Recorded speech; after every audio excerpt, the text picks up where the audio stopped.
Hi everyone, welcome to Write by Mia. I'm Mia, and in this episode of The Writer's Life, I will be talking about my biggest pain points while actually writing, which there are many, but I've condensed it to a few for you guys.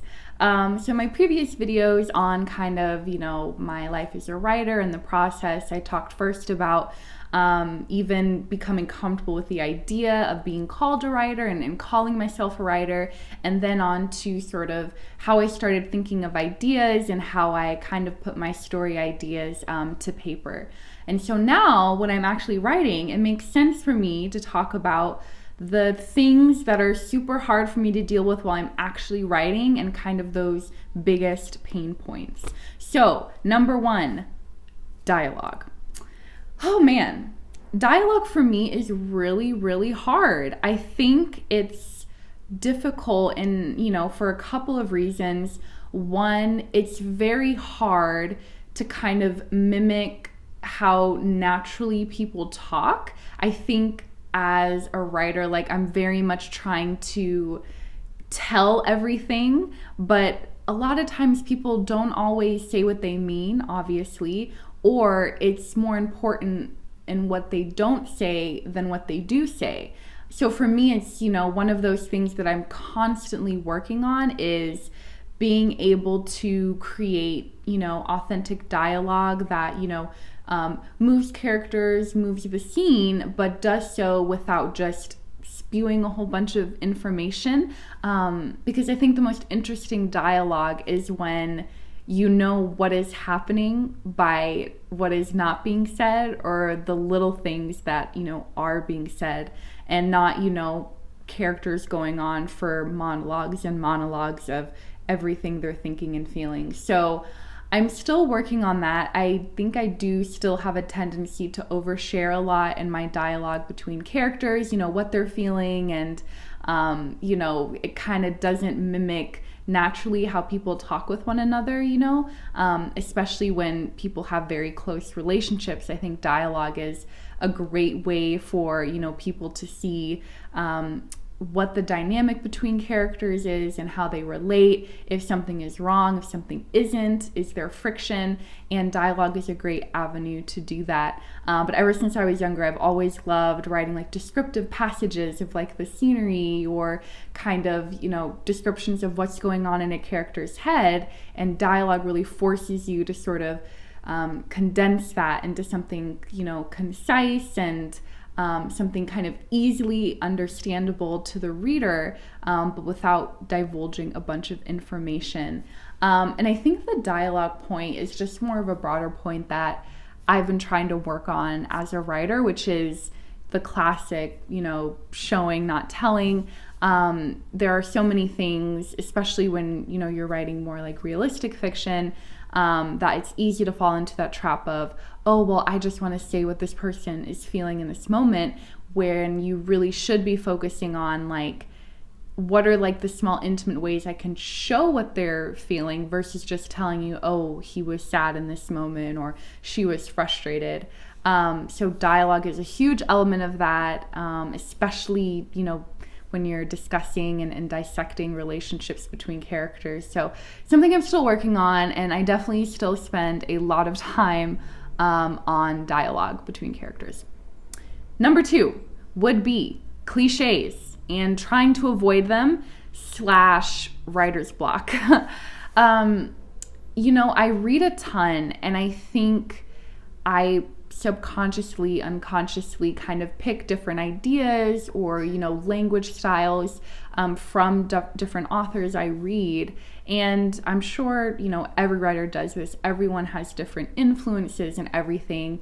But sometimes it can be hard to kind of bring out the truly unique aspect of either your language or the story without, either consciously or subconsciously, subverting to something that you've read before, or, going back to a way a sentence or, words are put on a page.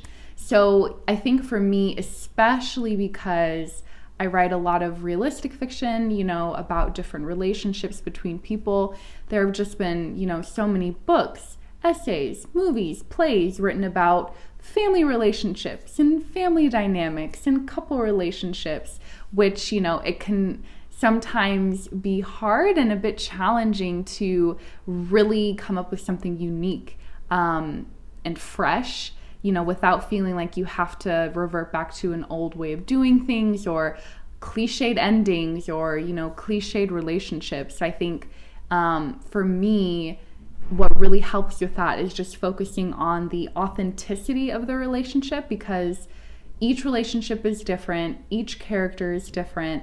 And so that, kind of helps me figure out, how best to portray it in the story without, making my characters two-dimensional by formulating them after something I've seen or heard. So that would definitely be number 2, is avoiding cliches. And the writer's block that can sometimes come along with it, where you can't think of the language, or you're just stuck in figuring out how the story should go forward, where the characters are settling in, and how to push conflict and tension and interest in that way. So it's something I'm still working on, and I think because I've been writing more lately, I've, found myself maybe dipping into that a bit more, because I've just been trying to think of new ideas and always trying to think of new and creative ways to describe relationships authentically and people authentically. So it's definitely something I'm still working on, but it does help to, 1, read a lot, and 2, notice when it's happening. And number 3 is the mega sort of overarching thing that I think a lot, if not all, writers deal with, and that is self-doubt. There's definitely, a lot of time spent for me when I am reading through what I've written or trying to think of what to write next, and I have to sit back and be like, would people even care about this? Care about these characters and this story and this conflict and what's going on?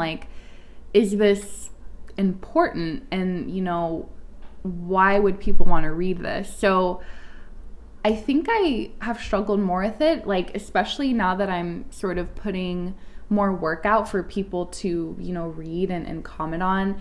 And I'm trying not to fall too much into that, because I know authentic writing is the best writing, and I can't let too much self-doubt or, will people this newest story or these new characters, but just really, write from, it's corny, I know, but my heart, and kind of just, see where that leads me, because it hasn't, led me too wrong this far.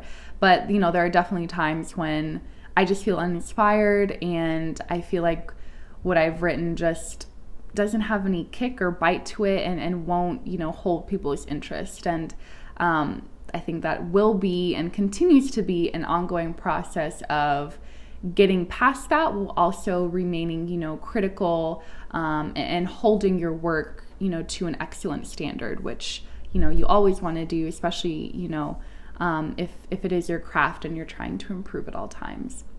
So I am continuing to work on those 3. Would love, to hear if any of you other writers, or, even if you don't write seriously, deal with the same stuff. I know I do when I'm writing either short stories or more longer form fiction.